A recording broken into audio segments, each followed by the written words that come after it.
Lecture 1, Introduction to Parliamentary. I want to begin by highly encouraging all of you to take notes, as I am going to be throwing a lot of information out there at once, and it is important that you're able to look back on it in the future. Let's begin with part 1, Government versus Opposition, oftentimes abbreviated to Gov v Op. Now there are two sides in a parliamentary debate, government and opposition. Let's begin with the government. Now, the government team is probably what you've been referring to as affirmative, AF, or pro. The job of the government team is to argue in favor of the resolution being a statement up for debate. So, an example of a resolution is the United States federal government should take significant action to reduce the effects of climate change. A resolution can be as simple as chocolate is better than vanilla. On the other hand, the opposition team, probably what you know as con, rejects the resolution and instead defends the status quo. The status quo is the current state of affairs, or the present. For example, in the status quo, Joe Biden is president. So we note that the job of the government team is to prove that there is something inherently wrong with the status quo, whereas the opposition team defends it. Now, obviously, the ultimate goal in debate is to win. Interestingly, the government and the opposition teams have slightly different burdens with regards to winning. To win, the government team has something called the burden of proof, and that they have to win by at least 51%. So just for the sake of education, let's assume that the resolution is chocolate is better than vanilla. So in that case, the government team would be defending chocolate. To prove that chocolate is definitively better than vanilla, let's imagine a scale.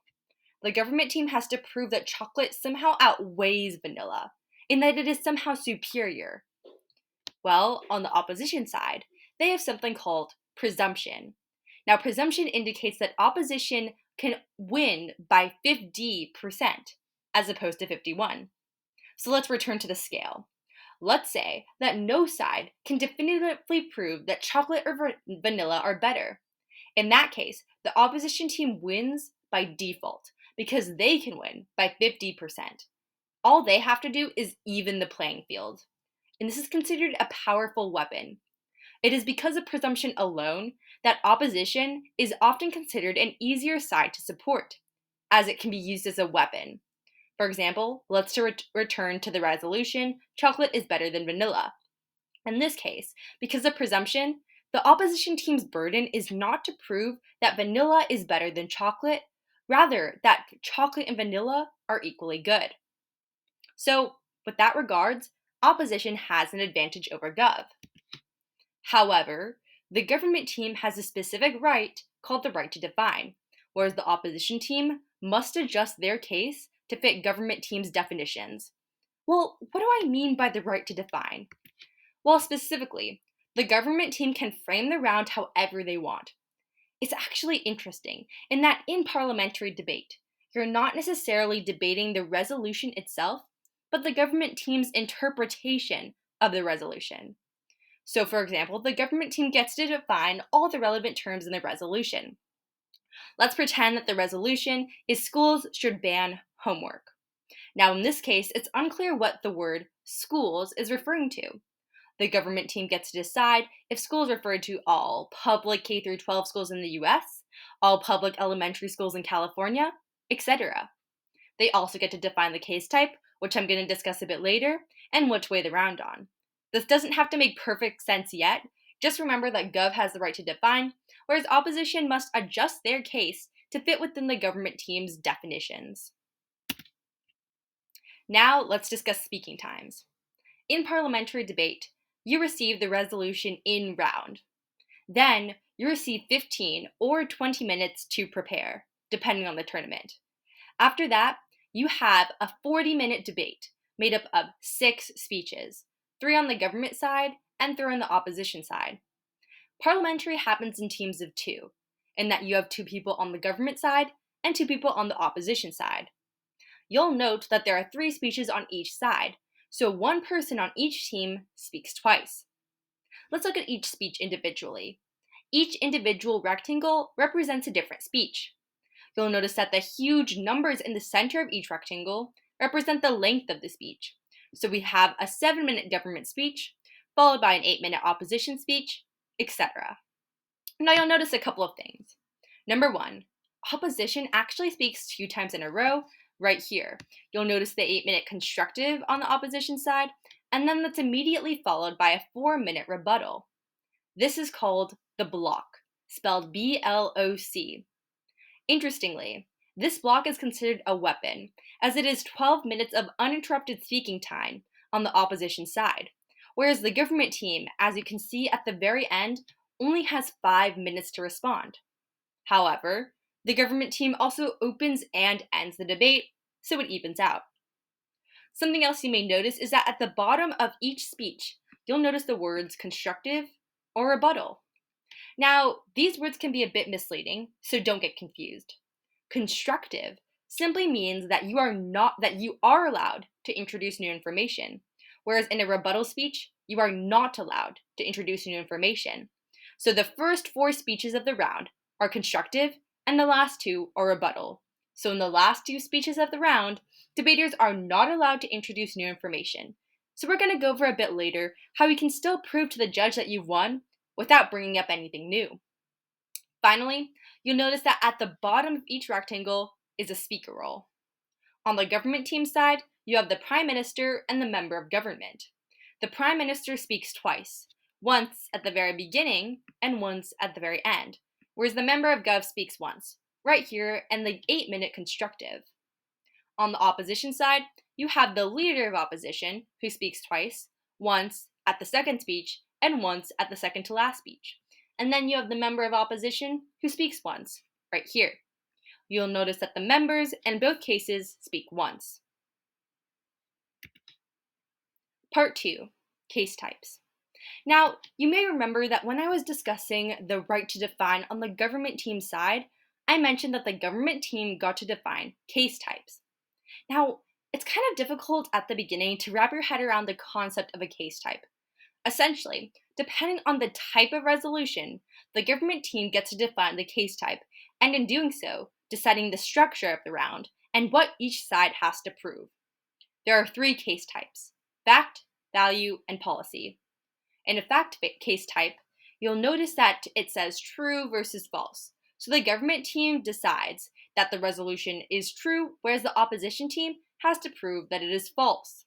In a value case type, it's actually not as one-dimensional. Instead of just arguing if the resolution is a truism, the debate is over something versus something else, weighed off of value. And in a policy case type, we're discussing taking action versus accepting the status quo. So let's begin by examining fact. Fact is about true versus not true. It's really a question of whether the resolution should be accepted as a fact. Easy indicators are when, in the resolution, you see the words will or is. So let's look at the example. In the example, it says Beto O'Rourke will win the upcoming governor election. There's no comparison between 2 elements, there's no implication of action, it's just a question of whether this statement correctly predicts the future. Thus, it is a fact. Next, we have policy, which is about weighing 2 different things. Value case types weigh 2 things based on a value or a moral principle. So when we're discussing a value case type, I like to imagine a scale, like we see right here, where we're weighing 2 different things. Let's look at some easy indicators. Some easy indicators are when, in the resolution, you see the words more blank than blank, because that definitely means that you're comparing 2 things, on balance, because that implies a scale, or the presence of 2 things in a resolution, as more oftentimes than not, that means that you are comparing those 2 elements. Let's look at the example, foreign intervention does more harm than good. In this case, you're weighing harm and good. But there's something interesting I want you to know about a value case type, and that's that you are not simply weighing something off something else. You're weighing something off something else based on a value. And the government team gets to decide that value. For example, a value can be anything from quality of life to happiness to equity to utilitarianism to justice. It's according to the government team's decision. And then all arguments in the round need to adhere to said value. So, returning back to our example of foreign intervention, it's not a question of weighing harm versus good. It's really a question of the value. So, say the value is public safety. At this point, you're weighing the harm and good that foreign intervention does to public safety. It's okay if this doesn't make perfect sense as of right now. We're going to be exploring each individual case type more in depth in the future. And my personal favorite, policy, which is about taking action versus accepting the status quo. In a policy case type, the government team begins by presenting harms in the status quo, or a problem with the way things are right now, and they use this problem to justify the implementation of a plan. Then opposition team responds by trying to argue that the status quo is superior to the plan. Easy indicators are when in the resolution you see the words should or would, as they imply action. Something else that is indicative of a policy case type is when you see an actor in the resolution. And an actor is any body or entity that actively takes action. The most common actor is the USFG, which stands for the United States Federal Government. Just remember that a policy case type is about taking action. The example we've been given is that all public schools should be required to teach students how to do their taxes. This is not a question of whether the statement is true or false.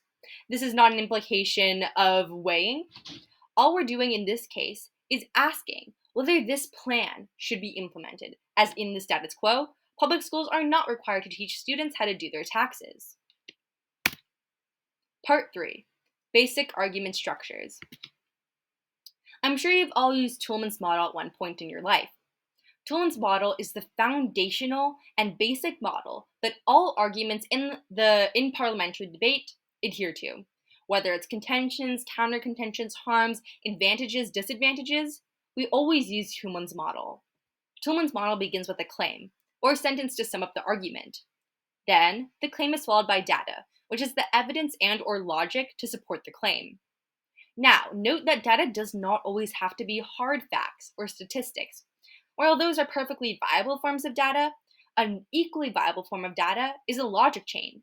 Just give me a reason to believe that the claim is true. Now, the warrant is a bit more tricky. People like to teach warrants in different ways. One way is to think about the warrant like an impact.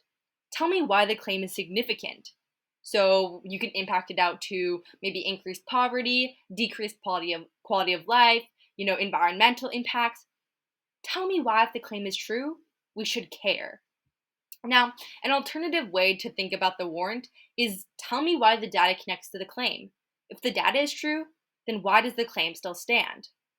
Now, similar models that you may have heard of are CEC, claim evidence reasoning, or claim evidence commentary, or maybe CER, claim evidence reasoning. They all refer to the same, or if not, similar basic structures. Here's an example. Let's assume that the resolution is the USFG should ban fracking. The claim here is that fracking is harmful to the environment. The data to support the claim is that it uses harmful chemicals, releases greenhouse gases, and causes earthquakes. The warrant is why we care.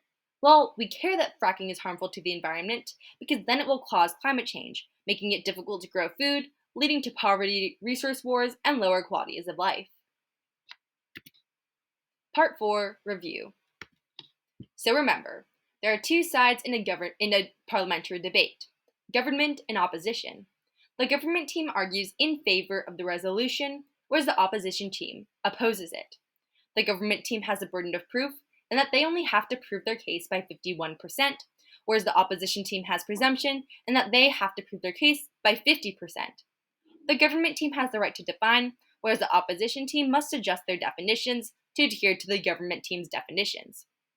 Now, the resolution is the topic up for debate. The two sides are government and opposition, oftentimes abbreviated to Gov and Op. The speaking times are 7, 8, 8, 8, 4, 5, and there are three case types: fact, debating a truism; value, debating something versus something else; and policy, debating action. The argument structure is Toulmin's model: claim, data, warrant. Advantages to being on the government side is that you get the right to define, and in addition, you get the first and last speeches of the round.